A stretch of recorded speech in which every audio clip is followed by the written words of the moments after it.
Neymar junior റീസെൻ്റിൽ കുറച്ച് സംസാരങ്ങളൊക്കെ അദ്ദേഹത്തെക്കുറിച്ച്, അദ്ദേഹത്തിൻ്റെ PSG കാര്യങ്ങളെക്കുറിച്ച്, അദ്ദേഹത്തിൻ്റെ പഴയ ക്ലബിലേത് ബാഴ്സയിലെ അങ്ങനെ കുറച്ച് കാര്യങ്ങളൊക്കെ കുറച്ച് വന്ന് പറഞ്ഞിട്ടുണ്ടായിരുന്നു.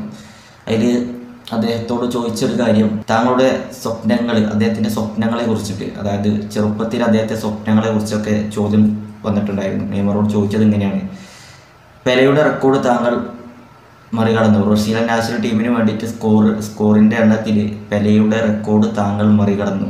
ഇത് താങ്കളുടെ ചെറുപ്രായത്തിലെ ഒരു സ്വപ്നമായിരുന്നു എന്നാണ് നെയ്മർ ജൂനിയറോട് ചോദിച്ചത്. ഇതിന് മറുപടിയായിട്ട് അദ്ദേഹം പറഞ്ഞൊരു കാര്യം, തീർച്ചയായും ബ്രസീൽ ദേശീയ ടീമിന് വേണ്ടി കളിക്കുക, അതുപോലെ കളിച്ചു വളർന്ന ക്ലബ്ബ് സാന്റോസിന് വേണ്ടി കളിക്കുക, ഇതെല്ലാം എൻ്റെ ഒരു സ്വപ്നങ്ങളിൽ ഒന്നായിരുന്നു. ഞാൻ എല്ലാം നിറവേറ്റി.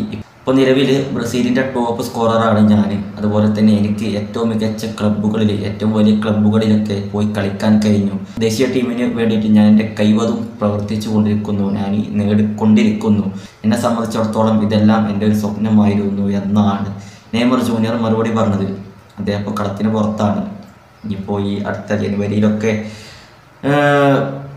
അൽ ഹിലാലിന് വേണ്ടിയിട്ട് കളിക്കും എന്നുള്ള, കളത്തിലിറങ്ങും, തിരിച്ച് പരിക്കൊക്കെ മാറി തിരിച്ചു വരും എന്നുള്ള ഒരു പ്രതീക്ഷയിലാണ് ആരാധകരൊക്കെ ഉള്ളത്. ഒരു വർഷത്തിന് മേലെയായി കളത്തിന് പുറത്ത് തന്നെയാണ്.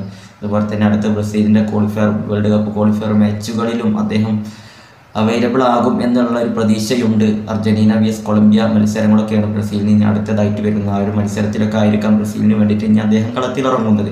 ഏതായാലും ഇപ്പോൾ അദ്ദേഹത്തിൻ്റെ സ്വപ്നങ്ങൾ സാന്റോസിന് വേണ്ടി കളിക്കുക, ബ്രസീൽ ദേശീയ ടീമിന് വേണ്ടി കളിക്കുക എന്നൊക്കെ ആയിരുന്നു. അതെല്ലാം താൻ നേടിക്കഴിഞ്ഞു എന്നുള്ളതൊക്കെയാണ് ഇപ്പോൾ അദ്ദേഹം വന്ന് പറഞ്ഞത്.